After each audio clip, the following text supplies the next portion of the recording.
Yang bagi Datuk, saya sangat tertarik apa yang disebut oleh Datuk tadi, soal Datuk tersentuh soal miskin, artikel miskin dan malas. Dan pengalaman saya di Felda tu 35 tahun di seluruh Malaysia saya duduk. Di Felda ni tak sepatutnya ada orang miskin, sebab kita menyediakan 10 ekar tanah yang penuh dengan tanaman kelapa sawit dan juga getah. Dan begitu juga kita sediakan dengan perumahan dan rumah. Malah kita bagi lagi pinjaman tanpa faedah untuk renovation rumah, untuk membaiki rumah. Pada saya kita punya sumbangan kepada para peneroka dan generasi ini cukup besar. Tetapi masih lagi ada segelintir peneroka yang masih lagi bersikap ataupun attitude meminta-minta, walaupun kita tengok dari segi zahirnya memang dari segi cara hidupnya memang cukup selesa. Jadi kita dah jadi serba salah. Kalau tak dibantu mungkin akan timbul soal-soal lain. Dibantu kita nampak macam tidak ada keikhlasan, kita terpaksa buat seolah-olah begitu. Karena inilah yang menimbul persoalan kepada kita. Apakah pandangan Datuk dalam soal ini? Terima kasih. Terima kasih tuan-tuan. Terima kasih atas soalan. Inilah perkara yang penting, soal leadership, soal kepimpinan kita. Tuan-tuan juga, kita ni apa dia tujuan kita berada pada jawatan ini?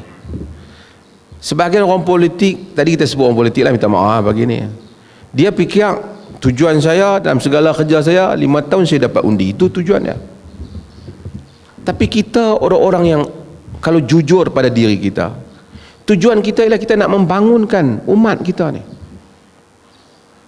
Macam anak kita juga, kadang-kadang dia minta benda yang tak munasabah, kita bagi memang dia kata sayang kat kita, tapi dengan pemberian kita itu mungkin akan melemahkan dia. Saya buat contoh lah, simple. Anak kita kena buat homework, dia malas, kita tolong buat untuk dia. Setengah mak ni sayang kat anak, dia tolong buat homework anak dia tu.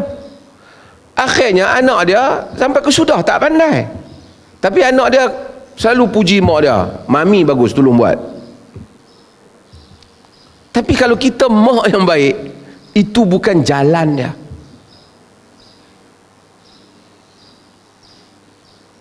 Orang Melayu tuan-tuan, kalau kita kritik dia, akan adalah pejuang-pejuang yang marah. Tapi saya tak apa, saya okey, saya dah terbiasa dengan benda ni.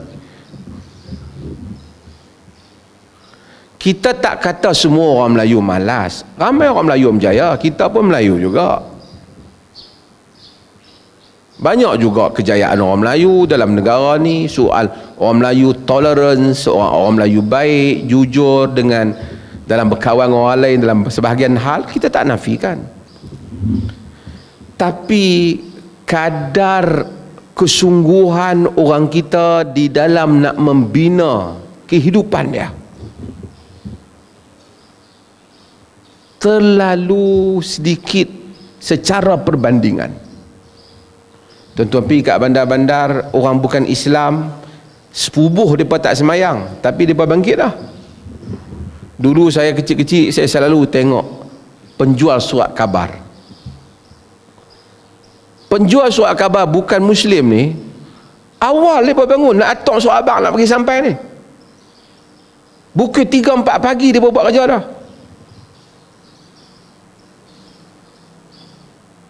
Padahal tak ada pernah orang duk baca dalil kat mereka tentang apa? Tentang dapat pahala pergi bekerja, dia tak ada. Tapi kerana dia tahu itu cara untuk hidup. Syed Sheikh Al-Hadi ni salah seorang reformis di dunia, di Malaysia ni. Siapa yang baca buku sejarah tentang sejarah kaum muda, dalam dulu SPM kita baca golongan pembaharuan Melayu, Syekh Al-Hadi tulis hal ni tentang masalah orang Melayu. Dia kata cubalah tengok kepada kaum Cina. Masa tu Cina baru masuk, datang ke negeri kita sehelai sepinggang. Akhirnya mereka menjadi tauke dan menguasai berbagai-bagai benda. Kita mungkin komplain kerana mereka bersaing dengan kita, tetapi kita melupai bahawasanya mereka tidak mencapai kekayaan itu melainkan dengan kesungguhan yang telah mereka buat.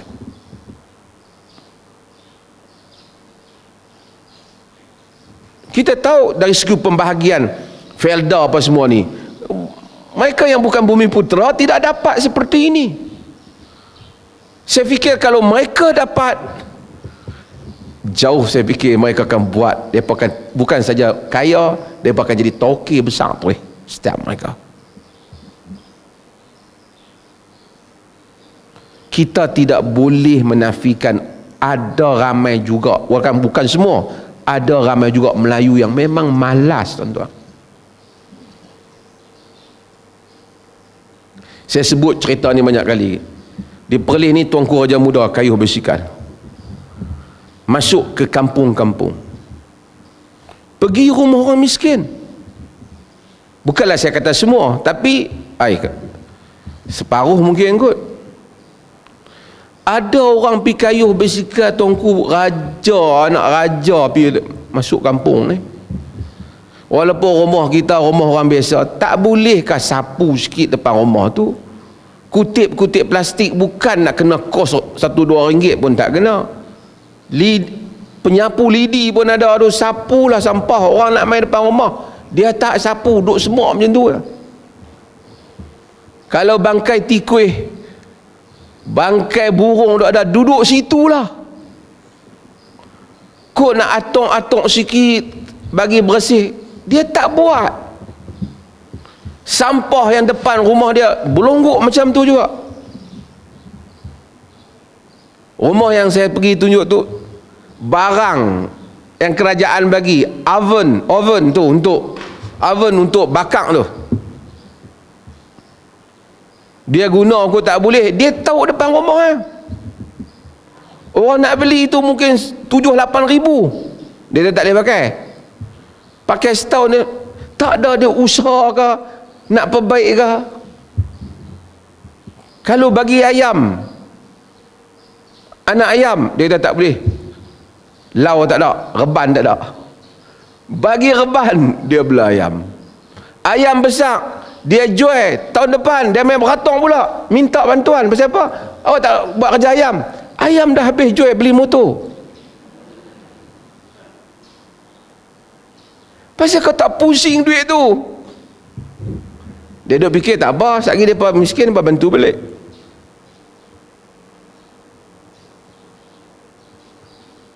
Tuan-tuan, ini adalah facts. Bukan saya kata. Tuan-tuan baca Za'ba, bukanlah kita setuju dengan semua yang Za'ba kata.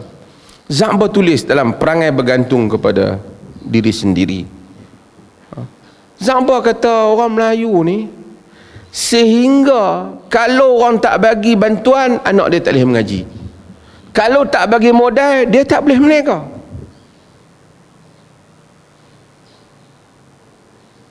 Bahkan kalau mati pun, kata Za'ba, dia ajak kena bergantung dengan qul huwallahu orang. Bukan amal ibadat dia masa hidup mati, mai pula kaki yang bagi tahu, ni hampa nak habis banyak mana ni untuk pak hampa. Kata pak kita tentu habis dah, nak habis pula dah.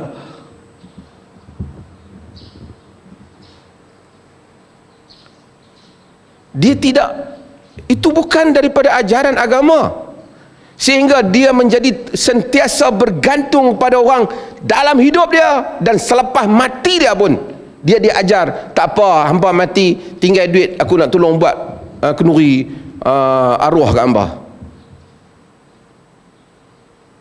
Bukan dia pesan buat amal betul-betul, mati siapa pun tak boleh tolong kita. Itu bergantung pada amalan kita. Habis ada anak-anak kita yang soleh yang kita didik. Tak. Dengan cara itu kita jadi kaum yang bergantung. Kita bukan tidak ada leadership yang bagus. Negara ni ada kepimpinan yang bagus. Tun Razak buat projek ni projek yang bagus. Dah berapa puluh tahun dah. Patutnya, ialah bukan tak ada, ada lagi marah pula. Patutnya kebanyakan Felda ni milioner, jutawan dah. Inilah yang menjadi tanggungjawab para pegawai, para petugas mereka semua yang ada dalam dewan ni, kena habang kat mereka.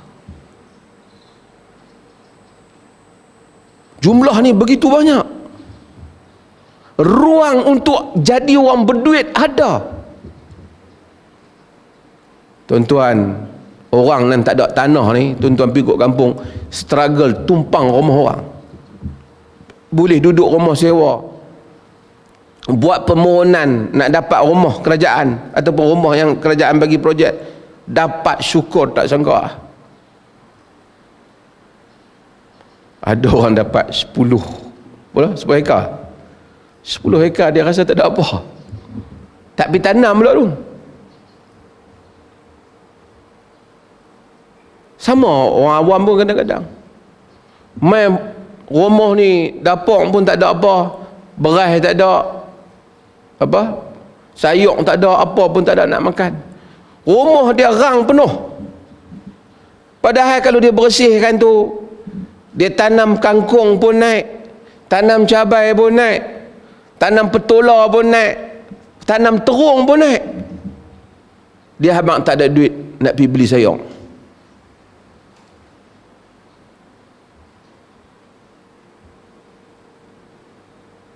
Dulu ada satu ahli politik, katanya lah, tapi ahli politik tu kempen nak tanam padi atas bumbung.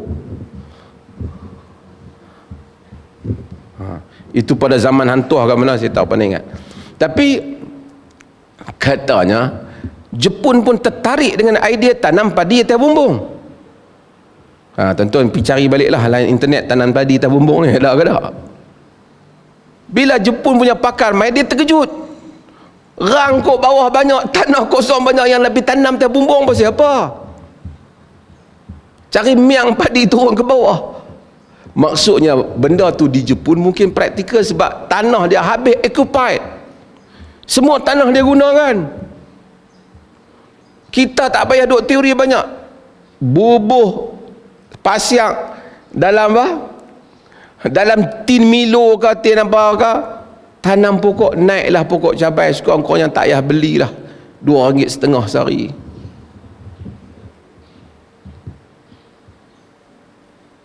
Kita kena kata pada mereka.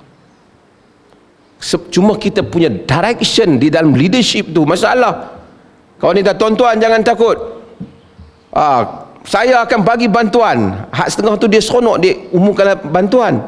Bila umum bantuan, orang pun satu dewan tepuk tangan kat dia. Tapi dia tak memberikan ransangan yang lain untuk mereka tu maju ke hadapan, lebih daripada balik duk fikir bila bantuan nak sampai. Orang politik sebagai macam tu, dia seronok bila main ni, aku nak pergi ni ada apa? Tak apa, WB umum yang ni. Oh, dia seronok. Sebab tu kita mau orang politik, pemimpin kita, terutama termasuklah pemimpin yang bukan politik, pemimpin dengan with brain, dengan ada otak, yang datang bercakap membangunkan rakyat ini, bukan bagi rakyat syong kat dia. Kalau you bijak, mungkin hari pertama rakyat marah kat you tapi pasal you cakap suruh dia rajin, bangun awal, pergi buat kerja.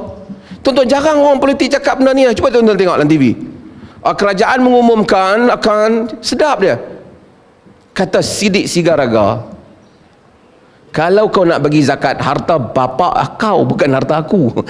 Tuan-tuan dengar Sidik Sigaraga di dalam filem Tiga Abdul. Maksudnya apabila Abdul Wahab pergi ambil harta benda dia semua, pergi rumah dia, dia bagi zakat harta benda pak mentua dia, marahlah Sidik Sigaraga. Kita bukanlah Sidik Sigaraga, tapi maksudnya nak umum harta orang memang senang lah. Tetapi akhirnya orang tak main pula bila kita kata orang Melayu kena rajin. Ramai orang Melayu kadang-kadang malas, bubuh pula kaki api kat tengah. Tengok, dia telah menghina kaum Melayu, buat report polis.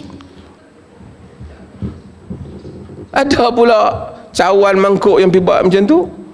Jadi susah orang benar-benar nak bangunkan kaum kita sendiri.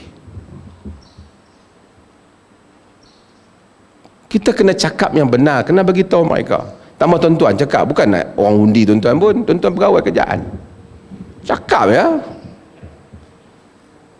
Kalau cik terus bercakap ni, kami tak undi cik. Kata saya bukan orang politik, tak undi pun saya duduk di sini juga, lagi tak kena tukang. Kita kena bagi tahu mereka. Mungkin kita bagi tahu 10 orang, 3 orang yang terima. Tapi manusia mesti berubah. Kaum kita mesti berubah. Dan itulah, saya kalau tanya saya, kita mesti jujur, integriti pada diri kita, mesti bagi tahu mereka penyakit mereka apa. Kena panggil mereka ceramah tajuk malas ya. Larangan agama tentang malas. Dia dalam dia dulu ada cerita dongeng tentang orang malas. Boleh cerita? Kita sebarang kali dia terpengaruh dengan cerita ni. Dia kata dalam satu negeri tu ada 3 orang malas. Apa pun malas. Satu hari mak bapak mereka mati, mereka dah tak ada makan, duduk di rumah kelaparan. Orang kampung pergi bagi bantuan. Ni cerita dongeng lah, bukan riwayat hadis lah. Orang kampung bagi bantuan. Bila bagi beras, duduk menangis juga kelaparan. Awak tak pergi masak, orang dah bagi beras. Malas.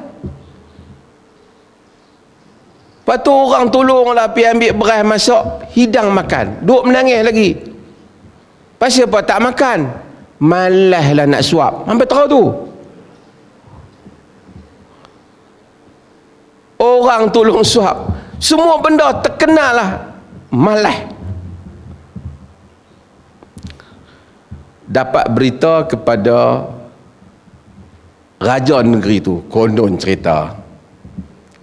Raja tu negeri tu kata orang jenis ni kena hapuskan daripada negara kita. Pemalas. Bila nak berlaku peperangan, raja ambil mereka 3 orang ni pergi bubuh di barisan paling depan sekali. Biar perang mati pun tak apa. Bila musuh mari nak tetak mereka duduk senyap. Senjata dah. Musuh tanya, kamu tak mau lawan dah? Malaslah nak lawan. Dia malas. Mereka fikir, mereka ni mungkin orang kuat kot. Hampa tak kuat ke? Malaslah nak abang. Konon cerita dongeng tu, musuh pun takut dengan orang malas ni. Musuh berundur. Lalu orang sangka kemenangan tu kerana malas.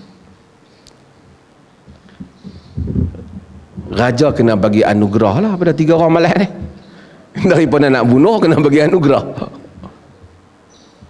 Ambil 3 orang malas ni, bubuhlah satu tempat yang elok, rumah yang elok, ada orang serve makan dia apa, memang tambah malas lah. Sebab apa semua orang duk bagi. Lama-lama oleh kerana satu saja kemenangan orang malas ni, berita ni jadi berita rakyat. Ramai rakyat negara berkenaan mengaku jadi orang malas. Semua pakat nak jadi malas.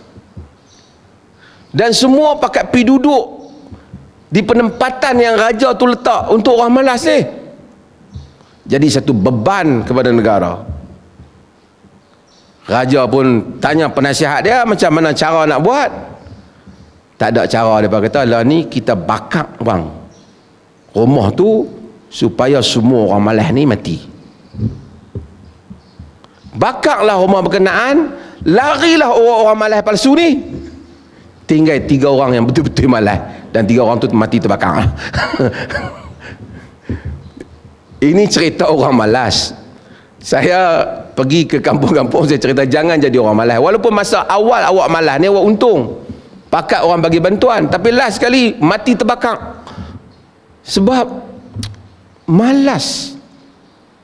Cumanya apabila saya tulis tentang artikel miskin dan malas, ada satu orang dia hantar satu tulisan pada saya, cerita tentang diri dia.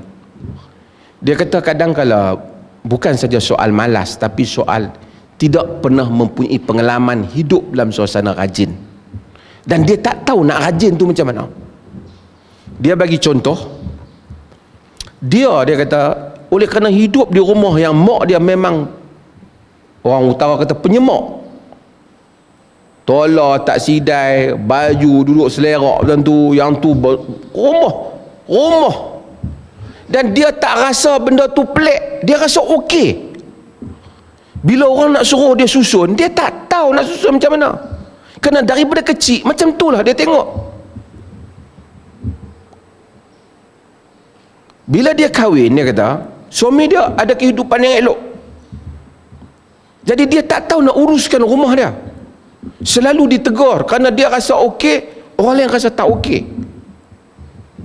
Sehingga sekarang ni barulah dia faham makna susun barang, atur almari baju, ada bunga sikit, ada apa, baru dia faham. Dia kata saya, sebenarnya kadang-kala orang yang miskin ini juga perlu ditunjuk kepada dia macam mana sebenarnya yang dikatakan rajin tu. Kita suruh dia rajin, dia tak reti nak rajin macam mana. Dia kata rajin apa? Tak, minggu lepas aku bangun pukul 10, ni aku bangun pukul 9.30 lah. Okey, dia kata. Dia ingat, rajin dah. Padahal orang lain bangun pukul subuh, orang bangkit dah. Dan ini peranan leadership yang perlu dibuat oleh tuan-tuan sekalian dalam hal ni.